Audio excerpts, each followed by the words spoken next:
తెలంగాణ ఉద్యమంలో కీలక పాత్ర పోషించారు. ఉద్యోగులందరినీ కూడా ఏకతాటిపైన నడిపించడం, మరోపక్క తెలంగాణ ఉద్యోగులందరినీ పాల్గొనే విధంగా ఎమ్మెల్సీ స్వామిగం కృషి చేశారు. ఈరోజు ప్రస్తుతం టీఆర్ఎస్ పార్టీ శాసనమండలి చైర్మన్గా ఆయన నామినేషన్ దాఖలు చేశారు. మరి ఆయన మనతో ఉన్నారు. ప్రస్తుతం ఆయనతో మరింత సమాచారం తెలుసుకునే ప్రయత్నం చేద్దాం. సార్, ముందుగా మీకు మా వైటీ తరఫున శుభాకాంక్షలు తెలియజేస్తున్నాం. మీరు ఇప్పుడు నామినేషన్ దాఖలు చేశారు, ఏ విధంగా ఫీల్ అవుతున్నారు? ముందుగా తెలంగాణ రాష్ట్ర సమితి అధ్యక్షుడు మాననీయ చంద్రశేఖరరావు గారు, రాష్ట్ర ముఖ్యమంత్రి గారికి, మా పార్టీ అధ్యక్షుడిగా వారికి ధన్యవాదాలు తెలియజేస్తా ఉన్నాను. అదేవిధంగా నా నామినేషన్ సందర్భంగా వచ్చినటువంటి గౌరవ మంత్రివర్యులు,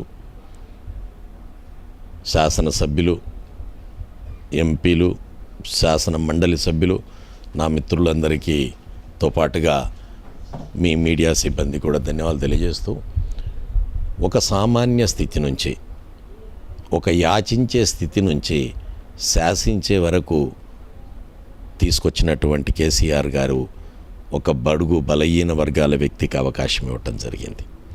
నాకన్నా ఎంతోమంది యోగ్యులు ఉన్నారు. అయినప్పటికీ కూడా వారు నన్ను అంటే అటు ప్రభుత్వానికి ప్రతిపక్షాలకు మధ్యన ఒక అంబాసిడర్గా, ఒక అనుసంధానకర్తగా నన్ను సెలెక్ట్ చేసుకున్నందుకు వారికి నేను ధన్యవాదాలు తెలియజేస్తా ఉన్నా. ఇందులో నా ప్రధానమైనటువంటి పాత్ర, రేపు ఒకవేళ నేను ఎలెక్ట్ అయితే అన్ని పార్టీల హక్కులను, అన్ని పార్టీల సూచనలు పరిగణలోకి తీసుకోవటం జరుగుతుంది. ఎందుకు అనంటే ప్రతి వారి దగ్గర తెలుసుకోవాల్సినటువంటి అంశాలు అనేకం ఉన్నాయి. నాకే అన్నీ తెలుసు అని చెప్పి ఉంటే అది ఆంభావం అవుతుంది. ఆ విధంగా కాకుండా ప్రతి రాజకీయ నాయకుడి దగ్గర నుంచి తెలుసుకోవాల్సినటువంటి అంశాలు తెలుసుకోవడానికి ప్రయత్నం చేస్తాం. తెలుసుకున్నటువంటి అంశాలన్నిటి కూడా ప్రభుత్వానికి తెలియజేస్తాం. ప్రభుత్వం నుంచి వచ్చేటటువంటి సూచనలు ప్రతిపక్షాలకు తెలియజేసి ఇద్దరిని ఈ రెండు చక్రాలను సమంగా పట్టాలపై ఎక్కించి తెలంగాణ అభివృద్ధి వైపు పరిగెత్తే విధంగా నా వంతు ప్రయత్నం చేస్తాను. మరోపక్క కాంగ్రెస్ వాళ్ళు ఈరోజు నామినేషన్ దాఖలు చేశారు, దాన్ని ఏ విధంగా చూస్తున్నారు? ప్రజాస్వామ్యంలో రాజకీయ పార్టీలకు సిద్ధాంతాలు ఉంటాయి. ఆ సిద్ధాంతాలకు అనుగుణంగా వారు వ్యవహరిస్తూ ఉంటారు. నేను మాత్రం పార్టీ పెద్దలతో విజ్ఞప్తి చేస్తూ ఉన్నాను, అభివృద్ధిని ఆలోచించేటటువంటి మీరు పోటీలు పెట్టి అభివృద్ధికి ఆటంకాలుగా కాకండి. మనమంతా ఒకే బాట మీద ఉన్నాం, ఒకే మాట మీద ఉన్నామన్న విషయాన్ని మిగతా రాష్ట్రాల ప్రజలకు తెలియజెప్పాలంటే మనం యునానిమస్గా చేయాల్సుకున్న అవసరం ఉంది. కాబట్టి నేను ఆ పెద్దల విజ్ఞప్తి చేస్తూ ఉన్నాను, సీనియర్లుగా, అనుభవం ఉన్నటువంటి పార్టీ నాయకులుగా మరొకసారి ఆలోచించి ఈ అభివృద్ధికి దోహదపడే విధంగా మద్దతు ఇవ్వాల్సిందిగా వారిని కోరుతా ఉన్నాను. కాంగ్రెస్ పార్టీ నాయకులు ఒక ఆరోపణలు చేస్తారు. అయితే శాసనమండలిలో బిల్ పాస్ కూడా చేసుకోవడానికి ఇటు కాంగ్రెస్ నేతలు, ఎమ్మెల్సీలందరినీ కూడా టీఆర్ఎస్ పార్టీలో చేర్చుకున్నారు అని అంటున్నారు. దాన్ని ఎక్కడైనా కూడా ఎన్నికల్లో నిలబడ్డాము అంటేనే ఆ ప్రాంతం అభివృద్ధి చేసుకోవడానికి, మళ్ళీ తిరిగి ఎలక్షన్లో గెలవడానికి ఒక వ్యక్తి నిలబడతాడు.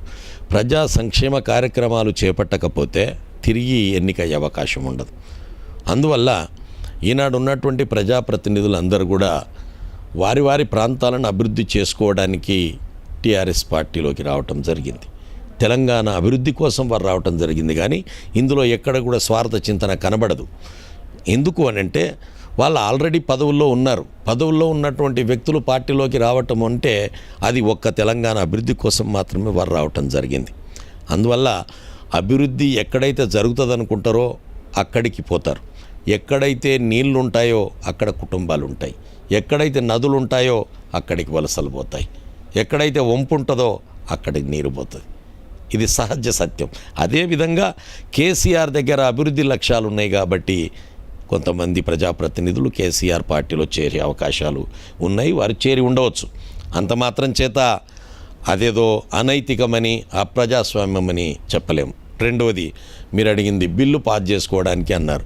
ఏ రాజకీయ పార్టీ అయినా తన బిల్లు పాస్ చేసుకోవడానికి తనకున్న ఎత్తుగడలను ఎత్తులకు పై ఎత్తులు వేసుకుంటుంది, బిల్లు పాస్ చేస్తుంది. అయినా ఇప్పుడు ఒక నిరుపేదలకు, దళిత వర్గాలకు ఇండ్లు కట్టించాలన్న ఒక లక్ష్యాన్ని బిల్లుగా వచ్చినప్పుడు అది కాంగ్రెస్ పార్టీ వ్యతిరేకిస్తుందా? లేదు, అవకాశం లేదు. ఎందుకంటే మీరు అభివృద్ధి కోరుకుంటున్నారు. అయితే ఇంకా మెరుగైన సూచనలు చేసే అవకాశం ఉంది. ఆ ఉన్న దాంట్లోనే ఇంకా మెరుగ్గా ఎట్లా కట్టించగలమో చెప్పండి అని అడగొచ్చు, తప్పకుండా సూచనలు ఇవ్వచ్చు. కానీ బిల్లును అడ్డుకోలేరే. అట్లాగా బిల్లు పాస్ చేసుకోవడం కోసమే, అభివృద్ధి వైపు పయనించడం కోసమే ఆ బిల్లు పాస్ చేసుకోనికి రాజకీయ పార్టీలు ప్రయత్నం చేస్తాయి. దాంట్లో తప్పుందని కానీ లేదా అది అనైతికమని నేను భావించట్లేదు. ఉద్యోగులకు సంబంధించి ఉద్యోగుల విభజన కొంత గందరగోళం కొనసాగుతుంది. ఈ విభజన పూర్తిగా ఎంత సమయం పట్టే అవకాశం ఉంది? చాలా ఇంతకుముందే విడదీసినటువంటి రాష్ట్రాల్లో కూడా ఇంకా కొన్ని సమస్యలు ఉద్యోగులకు సంబంధించి ఉన్నాయి. ఉద్యోగులదే ప్రధానమైన కీలక బాధ్యత, కీలకమైనటువంటిది ఉద్యోగులదే. కాబట్టి ఈ విభజన విషయంలో స్థానికత ఆధారంగానే విభజన జరగాల్సిన అవసరం ఉన్నది. ఏ ప్రాంతం అభివృద్ధి చెందాలన్నా కూడా మీరు నా ప్రాంతంలో ఉండి నా ప్రాంత అభివృద్ధిని ఆంధ్ర ప్రాంత ఉద్యోగులు చేస్తారని మేము భావించటం లేదు.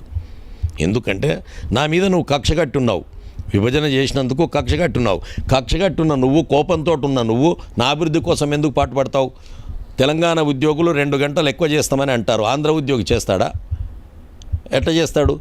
సాధ్యం కాదు. అందువల్ల తెలంగాణ ప్రాంత ఉద్యోగులను తెలంగాణలో, ఆంధ్ర ప్రాంత ఉద్యోగులను ఆంధ్రలో పంపించినప్పుడు మాత్రమే అభివృద్ధి సాధ్యమవుతుందన్న విషయాన్ని నేను చాలా స్పష్టంగా చెప్పదలుచుకున్నా. ఈ అయోమయాన్ని కేంద్ర ప్రభుత్వం వెంటనే తొలగించాలి.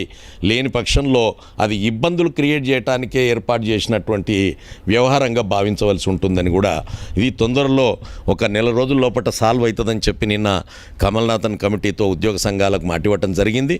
మేము ఆశాభావులం. ఖచ్చితంగా ఆ సమయంలో వారు చేస్తారని ఆశిస్తున్నాం. మరోపక్క ఖరీఫ్ సీజన్ ప్రారంభమైంది. ఇటు వ్యవసాయానికి సంబంధించి రుణమాఫీ అని ఇప్పటివరకు క్లారిటీ రాలేదు. మరోపక్క వ్యవసాయదారులందరూ కూడా ఆందోళన చెందుతున్న పరిస్థితి. అయితే ఎంత సమయం పట్టేటుంది? ప్రభుత్వం మాత్రం ఒక 2-3 విషయాలపైన మాత్రం ప్రధానంగా దృష్టి మాత్రం కేంద్రీకరిస్తుంది. రుణమాఫీ విషయంలో ప్రభుత్వం ఖచ్చితమైనటువంటి విధానంతో ఉంది. బ్యాంకర్స్ నుంచి సమాచారం మొత్తం, అంటే మొన్నటి వరకు ₹1,00,000 రుణాల మాఫీ వచ్చింది. గోల్డ్కు సంబంధించినటువంటి వ్యవహారం సమాచారం రాలేదు.